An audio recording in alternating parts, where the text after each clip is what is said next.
William Moody, Dr. William Moody, to come forward to speak on uncertain phenotypes in older individuals. He's a consultant cardiologist in imaging and ICC at the University Hospitals Birmingham. Thank you, Dr. Moody. Thank you. Thank you very much for that introduction. I'm delighted to be here. This is my first time talking at AICC. I remember the meeting in York. It's a shame I can't be there face to face, but here we are.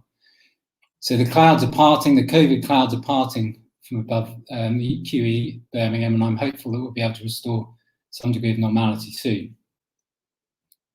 These are my conflicts. So whoever cooked up this title, I was impressed with. I suspect it was Antonis. But I've done a fair bit of reading in the last couple of years, and this book in particular from Sherwin Newland, who was an American surgeon, I found fascinating. And he taught history of medicine and medicine at Yale. He's written a number of books, but this one particularly resonated with me. He does a lot of reflection on past experiences in medicine, made the point that to pursue certainty in medicine was to chase after an illusion. And yet, as medics, the concept of embracing uncertainty seems a complete anathema to us as medics when trying to make a diagnosis. So to combat this uncertainty, of course, we have to compartmentalize our patients to create cutoffs and distinguish pathology from normality. Now, I'm sure all of you are very familiar with these diagnostic criteria published back in 2014 now in the ASC guidelines. But I think it's worth revisiting the fact that much of this diagnosis for hypertrophic cardiomyopathy hinges largely on wall measurement. And it's worth stressing that it does not require the presence of SAM or left ventricular outflow tract obstructions, which are not obligatory to make the diagnosis. So where does 15 millimeters come from? Well, it's an old study from over 40 years ago. So this was a US study from Bethesda, Maryland. And they used echocardiography in 136 normal adult subjects. And this was M-mode echocardiography. And you'll see on the right, the 95% prediction intervals for adult subjects who are 40, 60, and 80 years of age, indicated by the dark solid lines. And so once you get to 2 standard deviations above the mean, that's where they've chosen 15 millimeters. And that remains to this very day. But this is one issue I'm faced with, and I'm sure I'm not the only one. How often have I been seeing a patient in clinic and my echocardiographer's told me the wall thickness is 16, and then they have an MRI the following day and it's 12 or 20 for that matter. And this group in Toronto highlighted this fact, this elegant publication in Circulation in 2017. And I'm pleased to be able to show you this unpublished at the moment schematic from the British Society of Echo from my colleague Will Bradlow, which highlights some of the pitfalls depicted by the dashed lines, where there is inclusion potentially of septomarginal trabeculation in the RV, which can overestimate wall thickness on echo. And that's quite common.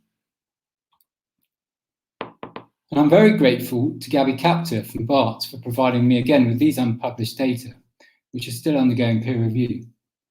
So as an imager as well as a cardiomyopathy doctor, if you excuse the pun, it's with a heavy heart that I have to come clean and tell you that we're really not very good at this. So this study looked at paired high image quality echoes and CMR data sets from patients with hypertrophic cardiomyopathy. And they were presented as 7 randomly ordered pairs at 6 cardiac conferences to so-called expert readers. And these were the results. So here are the box and whisker plots comparing maximal wall thickness between pairs of HCM data sets from the same patient. You can ignore the top 4 because those are inter-reader variability. But from 5 down to 17, these are all inter-observer variation. And you can see that the agreement between modalities was very low. And this has massive implications, not only for diagnosis, but also for potentially risk management. But there's no doubt that we've seen advances in cardiac imaging, and improved access to imaging has transformed the number of patients being diagnosed with hypertrophic cardiomyopathy. So you'll be aware of the figure of 1 in 500 in terms of prevalence, and that was well agreed as being validated based on echocardiography studies. But those studies date back to 1990, 1991 from Cardio, which was first initiated back in 1983. And it's important to stress that these were young individuals. So Cardio made efforts to look at a large cohort of young adults to investigate longitudinally over a number of years.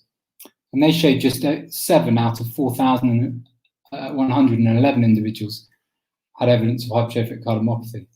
But more recently, using CMR in this retrospective study from the MESA cohort, this study made great efforts to exclude secondary left ventricular hypertrophy by excluding patients with hypertension, LV dilatation and dysfunction, significant aortic valve disease and aortic valve calcification, obesity and diabetes, all of which, as you will know, can also contribute to LVH.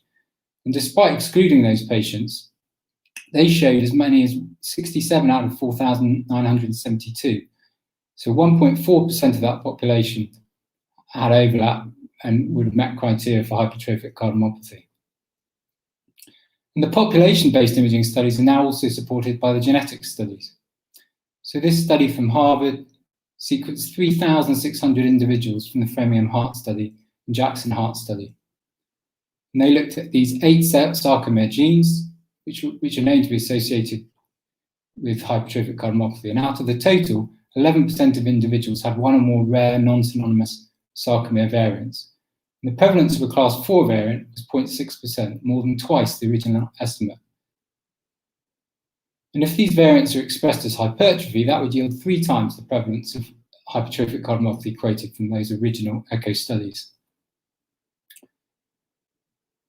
And these are data from the HCMR study. So this was, as you know, I'm sure, is a large prospective ongoing study. And so far, based on this publication, they include 2,755 patients from 44 sites in 6 countries, so a monumental effort. But what's important to stress here is the mean age. So patients were older than perhaps you might think with hypertrophic cardiomyopathy at 49. There was a male predominance. But what I want to stress from this slide is that these patients were generally low risk. So only 18% had significant left ventricular outflow tract gradient, and only a third had a sarcomere mutation identified, with only half having any late GAD. If you look at the left-hand side of the slide, you'll see that they separated groups into 2. So on the left-hand side, those patients that were more likely to have a sarcomere mutation tended to have reverse septal curvature morphology, more in the way of late enhancement and fibrosis, but not necessarily any LVOT abstraction. Whereas in those that were sarcomere mutation negative, and I know the geneticists hate that term, but it's still used, apologies, they were more likely to have isolated basal septal morphology and less in terms of late GAD. So I've told you that we can't get the measurement right, and the population is potentially increasing with the mean age of diagnosis getting older. So we're still stuck by this though, and this is where the experts that wrote those guidelines back in 2014 were very clever. So they added in this line, LVH more than 15 millimeters, or wall thickness more than 15 millimeters that is not explained solely by loading conditions. And so these are the things we're faced with. And if you look at the left-hand side of this slide with those listed causes of increased afterload, as patients get older, we see more hypertension, more chronic kidney disease, aortic stenosis, and in Birmingham, certainly we see plenty of our fair share of patients with elevated BMI. So this isn't frozen. This is all you're going to get. This is an HLA view. It is a CINI. What's the diagnosis? So it looks like a slam dunk for reverse septal contour hypertrophic cardiomyopathy.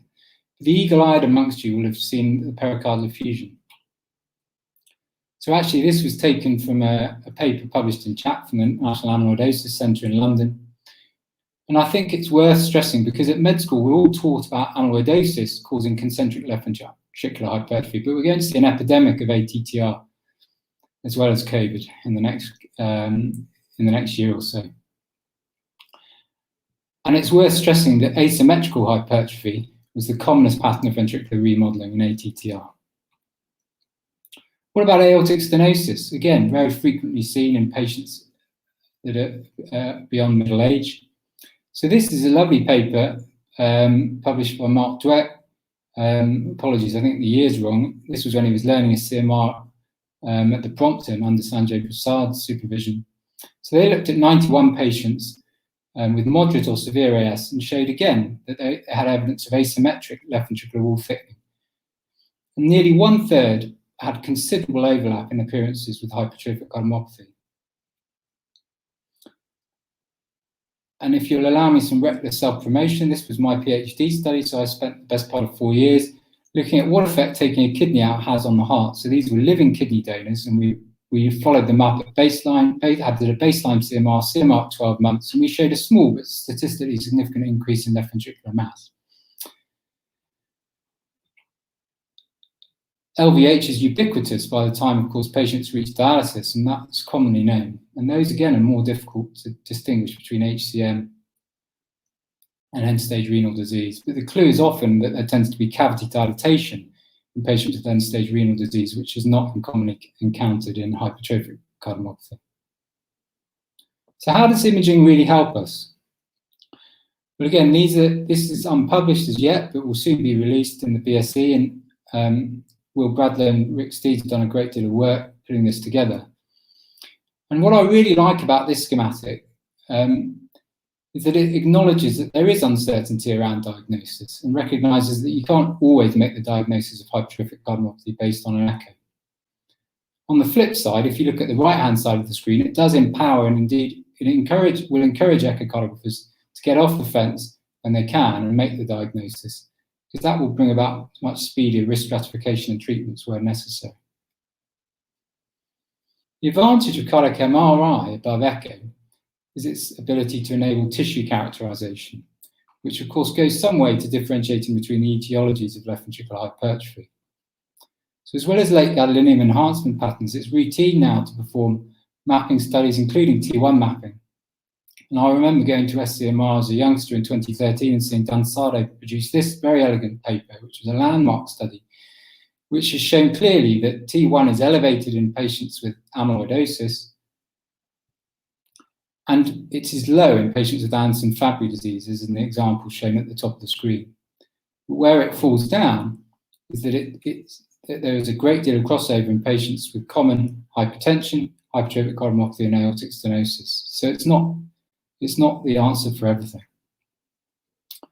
I'm going to skip through this in the interest of time, but just suffice to say that CMR really is extremely helpful when making a diagnosis of amyloidosis, and I think it's worth doing native T1 as well as ECV maps, which can be hugely helpful in terms of predicting prognosis.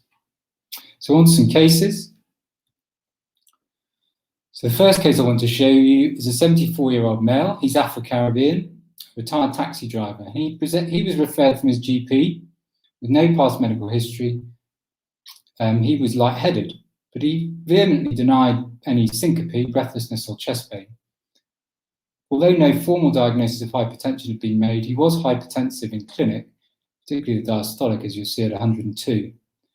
And we went through his family history, and he had a pedigree, four-generation family pedigree, but there really was nothing forthcoming from that. His father died at 82, with his mother dying at 79. He had a normal full blood count, UNEs and LFT, but his cardiac biomarkers were significantly elevated, as you'll see. He had normal renal function for someone of his age. And this was his ECG, so forgive the quality, but it does show sinus rhythm, and there's a right bundle branch block with left axis deviation. He went on to have a 24-hour tape, which showed evidence of AF or non-sustained VT. And he actually was telling the truth when he told us he wasn't breathless, because he managed a good amount of exercise on CPAP. So those are the salient points. This was his echo. So Lauren is going to kill me for showing this. He's one of our best echocardiographers. This was her echo, and this was a really tricky subject, but I want to get across to you that this is real life situation. So the maximum wall thickness was quoted as 16 millimeters, but we weren't able to measure that as we'd have liked on a short axis, and that was reliant on the plaques view. There was some turbulent flow in the LVOT, and on the 4-chamber view at the bottom, you can see the image quality was not great. there was a suggestion perhaps of some mild hypertrophy. In terms of the gradient, there really was no significant gradient, with a gradient of 23 on Valsalva. Well, I'm just appearing to tell you you're near your time. Okay, I'll fly through this last case, thanks. Okay. So this was the CMR, and the CMR is a bit more enlightening. So I think the hypertrophy is a lot more impressive on here, and certainly we ended up measuring 20 millimeters wall thickness on this. And you'll see that the late enhancement really give it away. So there is patchy infiltration in the areas of maximal hypertrophy. You can see the aortic valves opening nicely, so that wasn't contributing to his hypertrophy. And with that history then, knowing that he'd had controlled blood pressures after a period of a year, we decided to send off his genotyping having stored DNA. And I think it's interesting because he had a beta pathogenic variant and a beta myosin heavy chain. And I think Joanne showed us in this earlier case, a case of in infancy where there was massive hypertrophy. So this just shows you there's still a lot to learn in terms of penetrance around these genes. And I would love to show you another case, but I think in the interest of time, I will end it there. I will just suffice to say, just to give you my conclusion slides. So what I hopefully have convinced you of is that most hypertrophic cardiomyopathy is low risk, and I think imaging has got a lot to answer for that. Most hypertrophic cardiomyopathy patients survive beyond middle age, and I think we're going to find a lot more in terms of gene-negative hypertrophic cardiomyopathy as the population ages. And I would encourage you to embrace the uncertainty, and I think we should use that as a way of motivating us to look into research to try and discriminate between these grey cases. Thank you very much for your attention. Thank you, Will. That was very interesting, and I think it leads on really nicely to the next talk that we're having as well.